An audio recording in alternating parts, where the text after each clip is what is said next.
ओम भगवते वासुदेवाय नमः। आज हम सुनेंगे फाल्गुन मास के शुक्ल पक्ष में होने वाली रंग भरी एकादशी या आमालकी एकादशी व्रत की पौराणिक कथा। आइए भक्तजनों सुनते हैं एकादशी व्रत की कथा। रंग भरी एकादशी, जिसे आमालकी के नाम से भी जाना जाता है, फाल्गुन मास के शुक्ल पक्ष की एकादशी तिथि के दिन रंग भरी एकादशी या आमालकी एकादशी का व्रत किया जाता है। मान्यता है कि इस दिन शादी के बाद पहली बार भगवान शिव माता पार्वती को काशी लेकर आए थे, इसीलिए इस दिन रंग भरी एकादशी का कथा का पाठ करने से व्यक्ति की सभी मनोकामनाएं पूरी हो जाती है। आइए भक्तजनों सुनते हैं आमालकी या रंग भरी एकादशी व्रत की कथा। युधिष्ठिर ने कहा, हे श्री कृष्ण, अब फाल्गुन शुक्ल पक्ष की एकादशी का नाम और महात्म्य बताने की कृपा कीजिए। भगवान श्री कृष्ण बोले, हे महाभाग धर्मनंदन, सुनो, तुम्हें इस समय वह प्रसंग सुनाता हूँ जिसे राजा मानधाता के पूछने पर महात्मा वशिष्ठ ने कहा था। फाल्गुन शुक्ल पक्ष की एकादशी का नाम आमालकी एकादशी है। इसका पवित्र व्रत विष्णु लोक की प्राप्ति करने वाला है। मानधाता ने पूछा, हे द्विज श्रेष्ठ, यह आमालकी कब उत्पन्न हुई थी, मुझे बताइए। वशिष्ठ जी ने कहा, हे महाभाग, सुनो, पृथ्वी पर आमला की उत्पत्ति किस प्रकार हुई थी यह मैं बताता हूँ। आमला एक महान वृक्ष है जो सब पापों का नाश करने वाला है। भगवान विष्णु के थूकने पर उनके मुख से चंद्रमा के समान कांतिमान एक बिंदु प्रकट हुआ। वह बिंदु पृथ्वी पर गिरा। उसी से आंवले का महान वृक्ष उत्पन्न हुआ। वह सभी वृक्षों का आदिभूत कहलाता है। इसी समय समस्त प्रजा को सृष्टि करने के लिए भगवान ने ब्रह्मा जी को उत्पन्न किया। उन्हीं से इन प्रजाओं की सृष्टि हुई। देवता, दानव, गंधर्व, यक्ष, राक्षस, नाग तथा निर्मल अंतःकरण वाले महर्षियों को ब्रह्मा जी ने जन्म दिया। उनमें से देवता और ऋषि उस स्थान पर आए जहाँ विष्णु प्रिया आमालकी का वृक्ष था। हे महाभाग, उसे देखकर देवताओं को बड़ा विस्मय हुआ।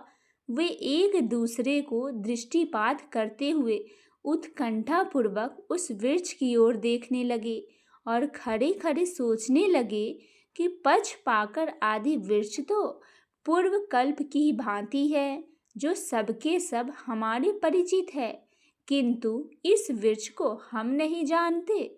उन्हें इस प्रकार चिंतित देखकर आकाशवाणी हुई, हे महर्षियों, यह सर्वश्रेष्ठ आमालकी का वृक्ष है जो विष्णु को प्रिय है।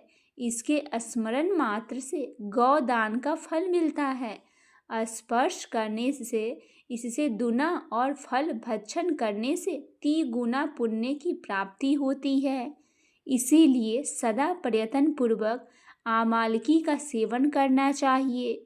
यह सब पापों को हरने वाला वैष्णव वृक्ष बताया गया है। इसके मूल में विष्णु और उसके ऊपर ब्रह्मा, स्कंद में परमेश्वर भगवान रुद्र और शास्त्रों में मुनि, टहनियों में देवता, पत्तों में वसु और फूलों में मरुद्रुन तथा फलों में समस्त प्रजापति वास करते हैं। आमला को सर्वदमयी बताया गया है, अतः विष्णु भक्त पुरुषों के लिए यह परम पूज्य है। ऋषि बोले, हम लोगों को आप क्या समझे हैं? आप कौन हैं? देवता है या और कोई और? हमें ठीक ठीक बताइए। आकाशवाणी हुई है, जो संपूर्ण भूतों को करता और समस्त भुवनों को स्पृष्टा है, जिन्हें विद्वान पुरुष भी कठिनता से देख पाते हैं, वही सनातन विष्णु मैं हूँ। देवादिदेव भगवान विष्णु का कथन सुनकर उनके ऊपर ब्रह्म कुमार महर्षियों के नेत्र आश्चर्य से चकित हो उठे। उन्हें बड़ा विस्मय हुआ। वे आदि अंत रहित भगवान की स्तुति करने लगे। ऋषि बोले, संपूर्ण भूतों के आत्मा भूत आत्मा एवं परमात्मा को नमस्कार है। अपनी महिमा से कभी च्युत न होने वाले अच्युत को नित्य प्रणाम है। अंतर रहित परमेश्वर को बारंबार प्रणाम है। दामोदर कवि सर्वज्ञ और यज्ञेश्वर को नमस्कार है। हे मायापते, आपको प्रणाम है। आप विश्व के स्वामी हैं, आपको नमस्कार है। ऋषियों के इस प्रकार स्तुति करने पर भगवान श्री हरि संतुष्ट हुए और बोले, हे महर्षियों, तुम्हें कौन सा अवशिष्ट वरदान दूं? ऋषि बोले, हे भगवान, इस व्रत की विधि बतलाइए। यह कैसे पूर्ण होता है? इसके देवता, नमस्कार और मंत्र कौन से हैं? उस समय स्नान और दान कैसे किया जाएगा? पूजन की कौन सी विधि है तथा उसके लिए मंत्र क्या है? इन सब बातों को यथार्थ रूप से वर्णन कीजिए। भगवान विष्णु ने कहा, हे द्विजवरों, इस व्रत को जो उत्तम विधि है उसको श्रवण करो। फाल्गुन शुक्ल पक्ष की एकादशी को आमालकी एकादशी के नाम से जाना जाता है। भगवान विष्णु की पूजा की जाती है। माना जाता है कि इस व्रत को करने से सभी प्रकार के पाप नष्ट हो जाते हैं और मोक्ष की प्राप्ति होती है। इस दिन व्रत रखने से 1000 गौदान के फल के बराबर पुण्य की प्राप्ति होती है। भगवान विष्णु की पूजा विधि: इस दिन सुबह जल्दी उठकर स्नान कर ले। इसके बाद घर के मंदिर में विष्णु जी की प्रतिमा के सामने हाथ में तिल, कुश, मुद्रा और जल लेकर व्रत करने का संकल्प ले। संकल्प लेते हुए कहे, मैं भगवान विष्णु की प्रसन्नता एवं मोक्ष की कामना से आमालकी एकादशी का व्रत रखता हूँ या रखती हूँ। मेरा यह व्रत सफलतापूर्वक पूरा हो, इसके लिए श्री हरि मुझे अपनी शरण में रखे। अब विधि के अनुसार श्री हरि की पूजा करे। पूजा के लिए विष्णु जी की प्रतिमा को स्नान कराए, फिर उसे साफ कपड़े से पोंछकर वस्त्र पहनाए। फिर विष्णु जी को फूल, तुलसी दल और कुछ फल चढ़ाए। फिर आमालकी एकादशी की कथा पढ़े और अंत में विष्णु जी की आरती उतारकर भोग लगाए। आंवले की पूजा करे। इस तरह भगवान विष्णु जी की पूजा करने के बाद आंवले की पूजा करे। अगले दिन द्वादशी को ब्राह्मण को भोजन कराए, उन्हें यथाशक्ति दान दक्षिणा देकर विदा करे। इसके बाद खुद भी भोजन करे। यह व्रत सब व्रतों में उत्तम है जिसका मैंने तुमसे वर्णन किया है। वशिष्ठ जी कहते हैं, हे महाराज, इतना कहकर देवेश्वर भगवान विष्णु वही अंतर ध्यान हो गए। तत्पश्चात उन समस्त महर्षियों उक्त व्रत का पूर्ण रूप से पालन किया। नृपश्रेष्ठ, इस प्रकार तुम्हें भी इस व्रत का अनुष्ठान करना चाहिए। भगवान श्री कृष्ण कहते हैं, युधिष्ठिर, यह दुर्धर्ष व्रत मनुष्य को सब पापों से मुक्त करने वाला है। एकादशी व्रत की कथा सुने। पौराणिक कथा के अनुसार एक बार वैदिश नाम का नगर था, जिसमें ब्राह्मण, क्षत्रिय, वैश्य और शूद्र चारों वर्ण आनंद सहित रहते थे। उस नगर में सदैव वेद ध्वनि गूंजा करती थी तथा पापी, दुराचारी तथा नास्तिक उस नगर में कोई नहीं था। उस नगर में चैत्ररथ नाम का एक चंद्रवंशी राजा राज्य करता था। वह अत्यंत विद्वान तथा धर्मी था। उस नगर में कोई भी व्यक्ति दरिद्र और कंजूस नहीं था। सभी नगरवासी विष्णु भक्त थे और आबाल वृद्ध स्त्री पुरुष एकादशी का व्रत किया करते थे। एक बार फाल्गुन मास के शुक्ल पक्ष की आमालकी एकादशी आई। उस दिन राजा, प्रजा तथा बाल वृद्ध सबने हर्षपूर्वक व्रत किया। राजा अपनी प्रजा के साथ मंदिर में जाकर पूर्ण कुंभ स्थापित करके धूप, दीप, नैवेद्य, पंचरत्न आदि से आंवले का पूजन करने लगे और इस प्रकार स्तुति करने लगे। इसके बाद सबने उस मंदिर में रात्रि जागरण किया। रात के समय वहाँ एक बहेलिया आया जो अत्यंत पापी और दुराचारी था। वह अपने कुटुंब का पालन जीव हत्या करके किया करता था। भूख और प्यास से अत्यंत व्याकुल वह बहेलिया इस जागरण को देखने के लिए मंदिर के एक कोने में बैठ गया और विष्णु भगवान तथा एकादशी महात्म्य का कथा सुनने लगा। इस प्रकार अन्य मनुष्य की भांति उसने भी सारी रात जागरण में बिता दी। प्रातःकाल होते ही सब लोग अपने घर चले गए तो बहेलिया भी अपने घर चला गया। घर जाकर उसने भोजन किया। कुछ समय बीतने के पश्चात उसे बहेलिया की मृत्यु हो गई, मगर उस आमाल की एकादशी की व्रत तथा जागरण से उसने राजा विदुरथ के घर जन्म लिया और उसका नाम वसुरथ रखा गया। युवा होने पर वह चतुरंगनी सेना सहित तथा धन्य धान से युक्त होकर 10,000 ग्रामों का पालन करने लगा। वह अत्यंत धार्मिक, सत्यवादी, कर्मवीर और विष्णु भक्त था। वह प्रजा का समान भाव से पालन करता था। दान देना उसका नित्य कर्तव्य था। एक दिन राजा शिकार खेलने के लिए गया। देव योग से वह मार्ग भूल गया और दिशा ज्ञान न रहने के कारण उसी वन में एक वृक्ष के नीचे सो गया। थोड़ी देर बाद वहां कुछ लोग आ गए और राजा को अकेला देखकर मारो मारो शब्द करते हुए राजा की ओर दौड़ पड़े। कहने लगे कि इसी दुष्ट राजा ने हमारे माता पिता, पुत्र पौत्र आदि अनेक संबंधियों को मारा है तथा देश से निकाल दिया है, अतः इसको अवश्य ही मारना चाहिए। ऐसा वे कहकर उस राजा को मारने दौड़े और अनेक प्रकार के अस्त्र शस्त्र उसके ऊपर फेंके।